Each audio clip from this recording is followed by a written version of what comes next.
Happy birthday to you. Candle ഇല്ലായിരുന്നു. Cut ചെയ്ത് കഴിഞ്ഞിട്ടാണോ ക്യാൻഡിൽ എടുക്കുന്നത്?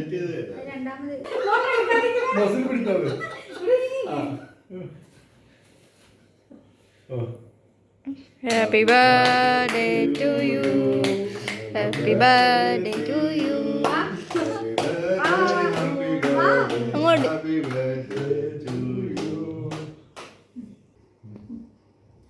ഓർഡർ പിടിക്കും. ആ സൈഡിൽ പിടിക്കും. ഈ സൈഡ് അങ്ങനെ പിടിക്കും.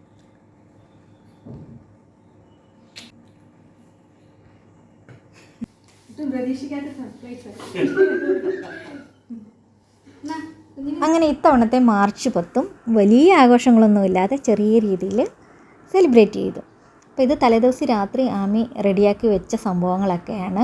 ഞാൻ ഈ സമയത്ത് നല്ല ഉറക്കമായിരുന്നു കേട്ടോ. സുരേഷേട്ടനാണെങ്കിൽ അന്ന് കുറച്ച് സമയം നൈറ്റ് ഡ്യൂട്ടി ഉണ്ടായിരുന്നു. അപ്പോൾ പോയിട്ട് വരാൻ വേണ്ടിയിട്ട് ലേറ്റായി. ഞാനിപ്പോൾ കിടന്നിരുന്നു. അത് കഴിഞ്ഞ് ഇവർ രണ്ടുപേരും കൂടെ ചെയ്ത പരിപാടിയൊക്കെയാണിത്. കാർഡിൽ ലാൽ സലാം സഖാവേ എന്നൊക്കെ എഴുതി വെച്ചിട്ടുണ്ട് കേട്ടോ. പിന്നെ അന്നത്തെ ദിവസത്തെ കുറച്ച് കാര്യങ്ങളും കുക്കിങ്ങും ഡേ ഇൻ മൈ ലൈഫ് പോലെയാണ് എടുത്തിരിക്കുന്നത്. ബ്രേക്ക്ഫാസ്റ്റൊക്കെ കഴിച്ച് കഴിഞ്ഞിട്ട് പിന്നെ സുരേഷേട്ടൻ പുറത്ത് പോയി വെജിറ്റബിൾസൊക്കെ വാങ്ങിക്കണമായിരുന്നു.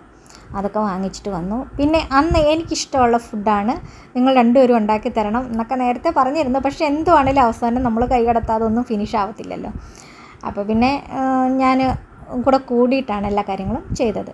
നമ്മൾ ചോറ് ഞാൻ വെച്ചത് നാട്ടിൽ നിന്ന് അമ്മ കൊടുത്തു വിട്ട റേഷനരി കുറച്ചുകൂടി ബാക്കിയുണ്ടായിരുന്നു. അത് മീൻകറി, കപ്പയും മീൻകറിയാണ് എൻ്റെ ഫേവറേറ്റ് ആയിട്ടുള്ള ഫുഡ്. അത് നിങ്ങൾക്കൊക്കെ അറിയാമല്ലോ, പല വീഡിയോയിൽ ഞാൻ പറഞ്ഞിട്ടുള്ളതാണ്. പിന്നെ അതുണ്ടാക്കി രണ്ടുപേരും എന്നെ നന്നായിട്ട് ഹെൽപ്പ് ചെയ്തു. പായസമൊന്നും ഉണ്ടാക്കിയില്ല. പിന്നെ നാട്ടിൽ നിന്ന് കൊടുത്തു വിട്ട കുറച്ച് ഇരുമ്പം പുളി ഉണങ്ങിയതുണ്ടായിരുന്നു. അത് ഞാൻ അച്ചാറാക്കി. നമ്മുടെ അച്ചാറൊക്കെ തീർന്നിരിക്കുമായിരുന്നു. അപ്പോൾ അതിന് വേണ്ടിയിട്ട് നമ്മൾ ഇഞ്ചി, വെളുത്തുള്ളി, കറിവേപ്പില എല്ലാം റെഡിയാക്കി വെച്ചു. ഇരുമ്പം പുളി ഞാനിത് ഫ്രിഡ്ജ് വെച്ചിരിക്കുമായിരുന്നു കേട്ടോ. അമ്മ കൊടുത്തു വിട്ട ആ പാത്രത്തിൽ തന്നെ ഫ്രിഡ്ജ് വെച്ചിരിക്കുമായിരുന്നു. അപ്പോൾ അതൊക്കെ എടുത്ത് പുറത്തേക്ക് വെച്ചു. ഇത് നമ്മുടെ ആലപ്പുഴയിലെ വീടിന് മുന്നേ നിൽക്കുന്ന പുളിയിൽ നിന്ന് പറിച്ചിട്ട് ഉപ്പൊക്കെ ചേർത്തിട്ട് ഉണക്കിയതാണ്. നല്ല ഉപ്പുണ്ടായിരുന്നു. ഉപ്പ് എനിക്ക് ഒട്ടും ചേർക്കേണ്ടി വന്നില്ല. പിന്നെ നമ്മൾ നല്ലെണ്ണയിലാണ് അച്ചാറുണ്ടാക്കിയത്. പാത്രത്തിൽ എണ്ണ ചൂടാക്കി അതിലേക്ക് കടുകും ഉലുവയും ചേർത്ത് പൊട്ടിച്ചു. പിന്നെ നമ്മൾ അരിഞ്ഞു വെച്ചിരിക്കുന്ന വെളുത്തുള്ളി, ഇഞ്ചി, കറിവേപ്പില ഇതെല്ലാം ചേർത്ത് നന്നായിട്ടൊന്ന് വഴറ്റിയെടുത്തു. ഇതിലേക്ക് ഞാൻ പച്ചമുളക് ചേർത്തിട്ടില്ല. എരിവിന് മുളക് പൊടി മാത്രമാണ് ചേർത്തത്. മഞ്ഞൾപ്പൊടിയും മുളക് പൊടിയും ചേർത്ത് പൊടിയുടെ പച്ചമണമൊക്കെ മാറി വരുന്ന സമയത്ത് കുറച്ച് വെള്ളം കൂടെ ചേർത്ത്, ചൂടുവെള്ളമാണ് ചേർത്തത്, ഒന്ന് തിളപ്പിച്ചെടുത്ത് നമ്മുടെ പുളിയും കൂടെ ചേർത്ത് കൊടുക്കുന്നുണ്ട്.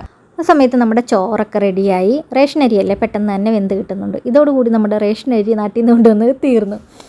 പിന്നെ നമുക്ക് തിളച്ചിരിക്കുന്ന അതിലേക്ക് പുളി ചേർത്ത് നന്നായിട്ട് മിക്സ് ചെയ്യുന്നുണ്ട്.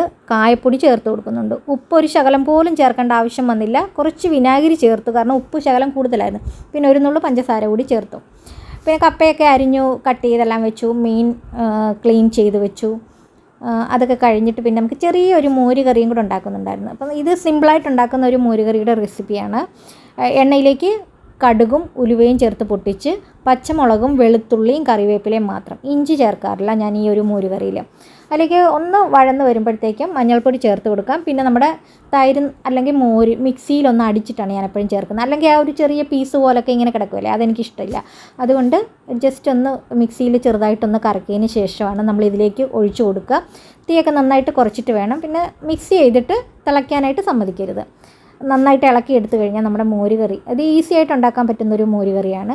പിന്നെന്ന് പറഞ്ഞാൽ ഇവിടെ ആരും മോര് കറി അങ്ങനെ ഞാൻ മാത്രമേ കഴിക്കത്തുള്ളൂ. മറ്റ് രണ്ടുപേരും മോര് കറി ഒന്നും കഴിക്കുന്ന ആൾക്കാരൊന്നുമല്ല. ഇന്നത്തെ നമ്മുടെ മുളക് കറി മീൻ മുളകിട്ടതാണ് വെക്കുന്നത്. പക്ഷേ വേറൊരു സ്റ്റൈലിലാണ് ഞാൻ വെച്ചത്. അതായത് ഇഞ്ചി വെളുത്തുള്ളി എല്ലാം വഴറ്റി പൊടികളും ചേർത്ത് വഴറ്റിയതിന് ശേഷം അത് മിക്സിയുടെ ജാറിലൊന്ന് അരച്ചിട്ട് അത് ആവശ്യത്തിന് വെള്ളവും കൂടെ ചേർത്ത് ചട്ടിയിലേക്കാക്കി പിന്നെ ഉപ്പും കുടംപുളിയും കൂടെ ചേർത്ത് കൊടുക്കുന്നുണ്ട്. ഇങ്ങനെ വെച്ച് കഴിഞ്ഞാൽ ചാറ് നല്ല തിക്കായിട്ട് നമുക്ക് കിട്ടും. ഇപ്പോൾ ഈ ഒരു കളറാണെങ്കിലും കറിയെല്ലാം റെഡി ആയി കഴിയുമ്പോൾ നമ്മുടെ സാധാരണ മുളക് കറിയുടെ കളർ തന്നെ നമുക്ക് കിട്ടും കേട്ടോ. ഇപ്പോൾ കണ്ടാൽ ശരിക്കും തേങ്ങ അരച്ച് വെക്കുന്ന കറിയുടെ ആ ഒരു സ്റ്റൈലല്ലേ. കുറച്ച് കഴിയുമ്പോഴത്തേക്കും നല്ല ചുവപ്പ് കളറിൽ നമുക്ക് നല്ല കറിയായിട്ട് കിട്ടുന്നതാണ്. ഇത് മീൻകറിയൊക്കെ വെക്കുന്ന തുടക്കക്കാർക്ക് വേണ്ടിയിട്ടുള്ളൊരു സ്റ്റൈലാണ്. കാരണം ചിലർ പറയത്തില്ല മീൻകറി വെച്ച ഒട്ടും കുറുകിയിരിക്കത്തില്ല എന്നൊക്കെ ഉള്ളത്. അങ്ങനെയുള്ളവർ ഈ ഒരു രീതിയിൽ ട്രൈ ചെയ്ത് നോക്കിയാൽ നല്ല കുറുകിയ ചാറോടുകൂടി നമുക്ക് മുളക് കറി ഉണ്ടാക്കാനായിട്ട് പറ്റും. ഇപ്പോൾ തന്നെ കണ്ടില്ലേ കളറൊക്കെ ചേഞ്ച് ആയിട്ട് വരുന്നുണ്ട്. അപ്പോൾ ആദ്യമായിട്ടൊക്കെ കറി ഉണ്ടാക്കുന്നവർ ഇങ്ങനെ ഒന്ന് ട്രൈ ചെയ്ത് നോക്കണേ.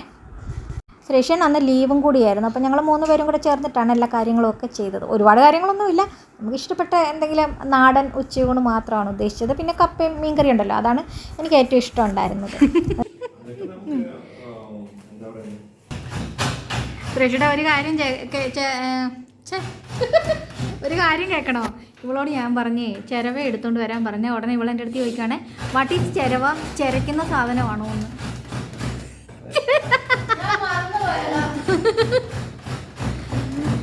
ഇനി മുതൽ ഈ വീട്ടിൽ സ്ക്രാപ്പർ എന്ന് പറഞ്ഞാൽ ആമിക്ക് പെട്ടെന്ന് പിടി കിട്ടുമല്ലോ. ചിരവുന്നത് എന്നാണ് ഉദ്ദേശിച്ചത്, പക്ഷേ ഇവിടുത്തെ മലയാളം കുറച്ച് വീക്കായതുകൊണ്ട് ഇടയ്ക്ക് ഇങ്ങനത്തെ ചില കാര്യങ്ങളൊക്കെ നമുക്ക് കേൾക്കാൻ പറ്റും. പിന്നെ നമ്മൾ കപ്പ റെസിപ്പി കുറേ പ്രാവശ്യം ഇട്ടിട്ടുള്ളതാണ്, അതുകൊണ്ട് പിന്നെ അതിനെപ്പറ്റി കൂടുതൽ പറയേണ്ട കാര്യമില്ലല്ലോ. കപ്പ വേവിച്ച്, ഇത് ഫ്രോസൺ കപ്പയാണ്, അതിലേക്ക് തേങ്ങ, വെളുത്തുള്ളി, പച്ചമുളക്, കറിവേപ്പില അത്രയാണ് ചേർത്ത് കൊടുക്കുന്നത്. അങ്ങനെ നമ്മുടെ ഉച്ചയൂണ് റെഡിയായി. ഇന്നലത്തെ കുറച്ച് ചിക്കൻ കറി ഉണ്ടായിരുന്നു, തക്കാളിപ്പച്ചടി ഉണ്ടായിരുന്നു, പാവയ്ക്ക തീയലുണ്ടായിരുന്നു. അതൊക്കെ നമ്മുടെ തലേ ദിവസത്തെ കുറച്ച് കാര്യങ്ങളൊക്കെ ഉണ്ടായിരുന്നു. പിന്നെ നമ്മുടെ ഫേവറേറ്റ് എപ്പോഴും കപ്പയും മീൻ കറിയാണല്ലോ. അങ്ങനെ കപ്പ ഞാൻ പറഞ്ഞില്ലേ, മീൻകറി നല്ല മുളക് കറി പോലെ നല്ല സെറ്റായിട്ടുണ്ട്.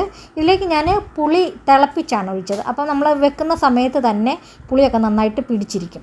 അങ്ങനെ ഞങ്ങൾ ലഞ്ച് കഴിക്കാൻ വേണ്ടിയിട്ട് പോവാണ്.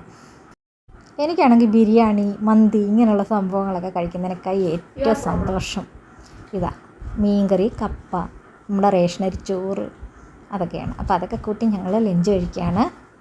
നമ്മുടെ പിറന്നാളൊക്കെ വരുമ്പോഴത്തേക്ക് നമുക്ക് ഇഷ്ടമുള്ള ഫുഡ് വേണ്ടേ കഴിക്കാനായിട്ട്. പിന്നെ സ്വസ്ഥവും സമാധാനവുമായിട്ടിരുന്ന് കഴിക്കുക എന്നുള്ളതാണ് ഇതിനേക്കാളൊക്കെ പ്രധാനമായിട്ടുള്ളത്, അല്ലേ?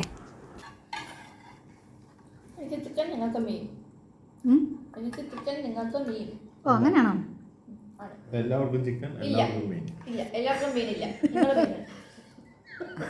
ഇവിടെ ഇപ്പോൾ കുറച്ച് ദിവസത്തേക്ക് എക്സാമൊക്കെ കഴിഞ്ഞ് ചെറിയൊരു വെക്കേഷൻ സ്റ്റാർട്ട് ചെയ്തുകൊണ്ട് ഒരു പുതിയ പരിപാടിയൊക്കെ ആമിക്കുട്ടി തുടങ്ങിയിട്ടുണ്ട്. എനിക്ക് ഉടുപ്പൊക്കെ ഉണ്ടാക്കി തരാമെന്ന് പറഞ്ഞിട്ടുണ്ട്. എന്താകുമെന്ന് അറിയത്തില്ല.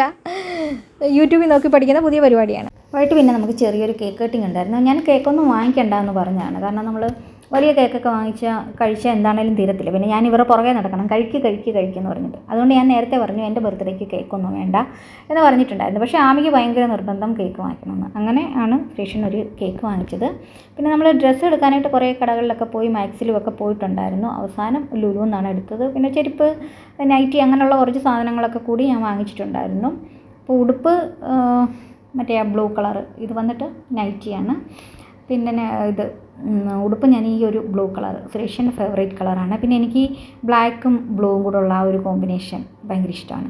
കഴിഞ്ഞ വർഷവും ഞാൻ എടുത്ത സാരി സെയിം ബ്ലൂ കളർ തന്നെയായിരുന്നു. അപ്പോൾ കോട്ടൻ്റെ ഒരു ഫുൾ ഗൗണായിട്ടുള്ളൊരു ഇതാണ്. നെക്കൊക്കെ നല്ല ഭംഗിയായിട്ടുള്ളൊരു 3/4 കയ്യും ഒക്കെ ആയിട്ടുള്ളൊരു ടോപ്പല്ല, ഫുൾ ഗൗണാണ്. ആമിയുടെ ഫേവറേറ്റ് ആയിട്ട് ചീസ് കേക്കാണ് ഇത്തവണ നമ്മൾ വാങ്ങിച്ചത്. നേരത്തെയൊക്കെ ഇങ്ങനെ പേരൊക്കെ എഴുതി അങ്ങനെയൊക്കെ അല്ലായിരുന്നു, നേരത്തെ നമ്മൾ അങ്ങനെ ആയിരുന്നു വാങ്ങിച്ചുകൊണ്ടിരുന്നത്. പക്ഷേ ഈ പ്രാവശ്യം അങ്ങനെയൊന്നുമില്ല. പേരൊക്കെ എഴുതുന്ന ഒരു ഔട്ട് ഓഫ് ഫാഷനായി എന്നുള്ളൊരു തോന്നലുണ്ടായിരുന്നു. അതുകൊണ്ട് ചീസ് കേക്ക് നല്ല ടേസ്റ്റ് ഉണ്ട് കേട്ടോ. ആമിയുടെ ഫേവറേറ്റ് കേക്കാണ് ഇത്. നമുക്കിങ്ങനെ ഗ്ലാസ്സിലൊക്കെ ആയിട്ട് വാങ്ങിക്കാൻ വേണ്ടിയിട്ട്.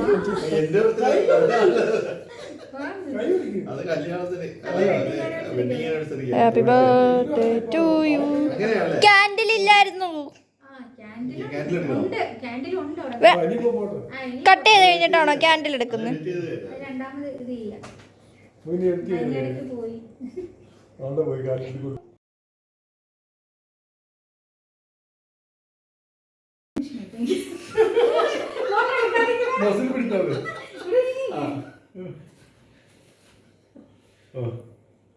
Happy birthday to you.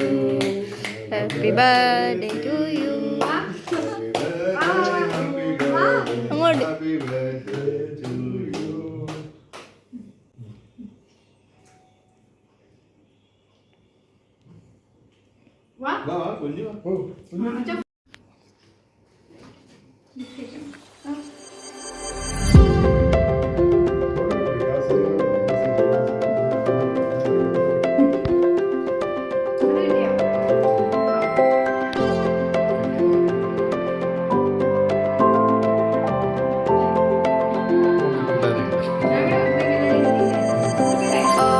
എവിടെയാ?